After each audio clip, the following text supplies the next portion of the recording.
Hi, this is Nathan with Spark Fun Electronics. We're going to be talking today about the magnetic card readers that we offer.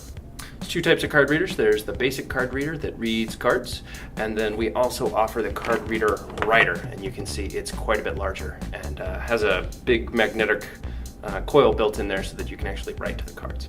The basic magnetic card reader is a little bit weird. You can see how small it is and that it has this RS-232 connector on it. And that's it seems like it's a hindrance at first because most computers don't have an RS-232 port on it, but we can use a USB to RS-232 converter. This also makes it a lot easier to tear it apart and get to the TTL interface so that we can actually embed this reader into one of our projects. Whereas if we had a USB connector on there, it would have a bunch of extra circuitry that we'd have to avoid, so this makes it a little bit easier to use. Now I'd like to show you just how easy it is to use. So once we have the reader hooked up to the RS-232 serial port, you can see the green light comes on, and we've got TerraTerm open in the background at 9600 baud. So if we take just a regular old King Soopers grocery club card and we swipe it, you can see a series of numbers show up. So the great thing about the magnetic card reader is it's really, really simple. All it does is it outputs the club card number, whatever this is, 8383, onto the screen. So you can parse this easily with any kind of a system that can read ASCII characters. So with this Mug Club card, we've got these numbers in, sort of on the bottom of the card, and those same numbers show up on the screen whenever we swipe it. And we can step up to some bigger cards. Costco card. This one actually contains a full name, and you can see all the different data there. Each card either has one track or two tracks, and some cards even have three tracks, depending on what's on there. So on this particular card, we've got a track that contains the name, and then the lower track contains the account number. This reader is capable of reading all three tracks. And we can even have more fun with credit cards. Credit cards contain a track that obviously contains the credit card number, as well as the card holder's name. So we can see that very clearly in the ASCII text on the screen. Driver's license also have two tracks, and swiping them, we see it gives us the name, the address, the birth date, eye color, hair color, all sorts of interesting stuff. On any given card, whenever you swipe it with this card reader, all transmissions start with a %, an and with a question mark for the first track. For the second track, they start with a semicolon and end with a question mark. So you can always tell which track you're reading, and you can always parse out the data by looking for a % and looking for the question mark or the semicolon to figure out where the data is. So this is the magnetic card writer, and the writer that we sell is a low coercivity writer. What that means is it's able to write to the cheaper cards, the cards like a club card or a grocery store card. It is not capable of writing to a credit card. On the magnetic writer, you can see the connectors look a little bit differently. We have RS-232 again, but we also have this circular connector. It's a PS2 connector, and the reason that is there is because we need it to capture power from the computer. So by plugging this into a PS2 port, it then powers the magnetic writer, whereas the RS-232 connector gives it the communication that it needs.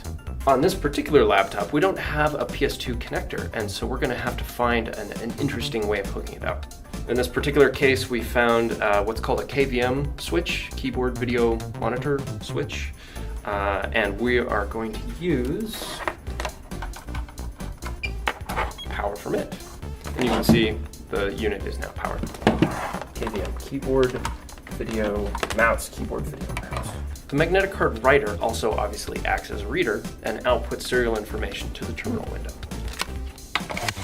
Because the writer has more features, there's also a piece of software on our website called the EL03-CRW. It's a Windows program that allows us to read from cards as well as write to cards. In this particular case, it's a Windows-only program, but you can also use the API to talk to it from different operating systems. So I'm going to shut down TerraTerm.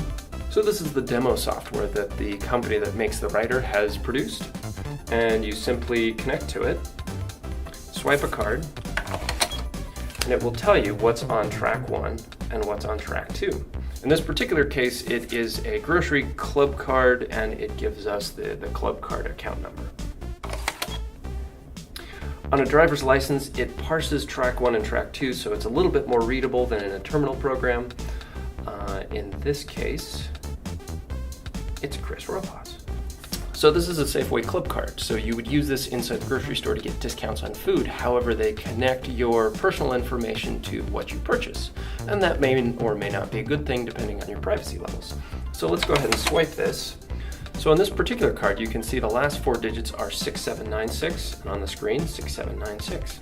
So if we wanted to change that and change one of the numbers, then the card would still work, but they would be unable to connect me to what I was purchasing. So let's go ahead and change that number. So we've taken the track 2 data and copied and pasted it into the track 2 data. And now I changed one of the last 4 digits from 6796 to 6756.